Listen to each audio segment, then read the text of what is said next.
I'm Gareth Jones and I'm sitting in my solo exhibition at Milton Keynes Gallery. I spent the last 6 months looking for Milton Keynes, by which I mean looking for photographs of Milton Keynes which correspond to my memories of the city from the 1970s. And obviously Milton Keynes is easy to find. It's on the M1 and there are regular trains, but I'm looking for something, or have been looking for something, which is perhaps harder to find, which is a certain atmosphere that was around at the time then. Milton Keynes in the 1970s was an extraordinary place, and something very extraordinary happened here that I don't think will probably ever be repeated. It was a strange confluence of different political and social moments, and cultural moments too, which united to produce a very special looking place. And I think the fact that things began in such an extraordinary way means that extraordinary things continue to happen here today. Milton Keynes very quickly became known for its hard-edged modernist architecture, and for a city to be planned and built like that in the home counties of the United Kingdom is really a very extraordinary thing. Milton Keynes was basically a greenfield site. There were some existing towns and villages, but fundamentally it was fields, and out of these fields there rose the most amazing buildings. And it was an interesting moment in the history of architecture, because one style was dying, or a style that had been very prevalent, which would be brutalism and high-rise living, was being rejected by a new younger generation of architects who favoured a lighter, more high-tech, more open style, perhaps a more American style. For the work New City, I've been very much guided by my memory and finding pictures that correspond to my memory of different places and people, but also perhaps ideas as well, because architecture was only half the story in Milton Keynes. It was an amazing social project as well, to do with people and creating communities, and I would say provision for people, and providing the best that could be provided for them in terms of housing or healthcare, transport, leisure amenities, things which I suppose in an existing city are very much taken for granted, but in a new city have to be created and made. And what made Milton Keynes so special was that the aim of the planners and architects and the board of the Development Corporation was to make those things as good as possible. There are certain ideas and themes that I've used to group the material together. It isn't actually officially divided into titled sections, but definitely the opening sequence I thought of as city as playground, in terms of it being a very open place. Most of the city wasn't built at the time, and so there may be giant concrete sewer pipes being laid, and it was like the building site atmosphere of it gave it a sense of it being a playground, but also so much of the architecture was like giant toys, I suppose. If you think about things like the Bletchley Leisure Centre or the Wolverton Sports Club, these weren't buildings that looked like they were made for adults at all.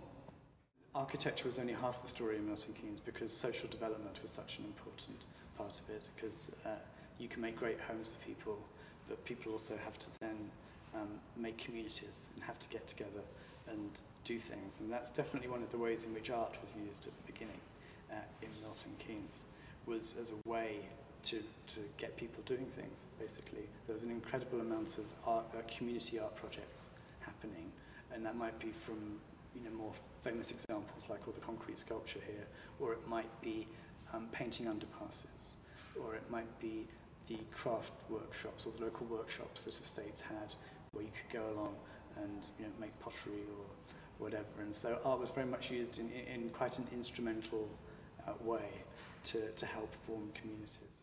The middle gallery is based on a work I made in the mid-90s called Harlequin Dressing Room, which tried to imagine in a small-scale architectural form the domestic reality of a harlequin. And I've taken that vision for an interior space and condensed it into 3 very simple elements, which, for me, attempt to recreate a whole space. So it's to do with making installations in a very pared-down, minimal way, and somehow charging them with the objects that I show, and creating the idea of an interior through that.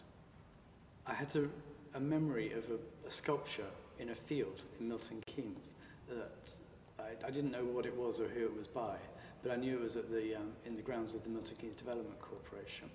And I wanted to try and remake this sculpture using my memory. And out of that, the work Sliced Cube emerged. I later discovered that the sculpture was by Bernard Schottlander, who'd given these 4 works to the Development Corporation, and that my memory of it was actually quite false and not very like his work at all, but my own work had gone somewhere else in the process, which of course is what you always want as an artist. And I devised a modular system of geometrical structures that could be used to make different shapes, all based around a sliced cube. And I was trying to work out how to make a diamond out of a cube, because I wanted these works to be 3-dimensional. And once something's based on a cube, it can be used to build things. And if you slice a cube like that, diagonally, you get a diamond shape. And that was the origin of the work. But really what I was trying to do was create the figure of a harlequin, especially as remembered in a drawing by Aubrey Beardsley. And so this was really my attempt to make a sculpture out of those drawings. The Harlequin box in the middle gallery contains the waste, the leftovers that was made, the leftover from the making of Sliced Cube. And the mirror box is quite a hard thing to photograph or film, but it is a space in which you can put your head, in which your head is multiplied to an 8-way conversation with yourself. And I think it's quite disturbing in a way when you look into it. It's quite a disorientating experience. And the idea of the Harlequin as a figure of misrule somehow applies to that work, I think. I've taken on the spaces here as interior spaces, and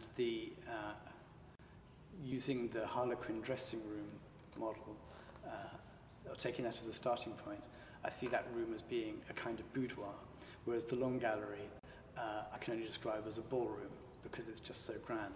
And I've tried to make it even grander by using this single line of magazine pages that show a series of adverts for Gitan cigarettes from the 1970s, all of which feature a male model representing a different type of masculinity from the period, posing elegantly with a cigarette.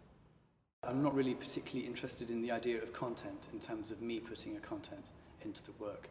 I see it very much as an open situation in which the viewer can project themselves. So whatever you think about those magazine pages or that work is right. I don't have I have my own perspective, my own reason for wanting to show those images, but I really see it as an open sculptural situation. And I think that's one of the great things about using advertising, or one of the themes of the show is basically restoring found publicity material to visibility, be it the postcard, the cigarette adverts, the publicity images for Milton Keynes, is that advertising is a language that everyone can understand. People often feel very put off or confused by art, but we can all read adverts. And using adverts in art, I think, is a great way to open up a space for discussion about what art can be and what art can do.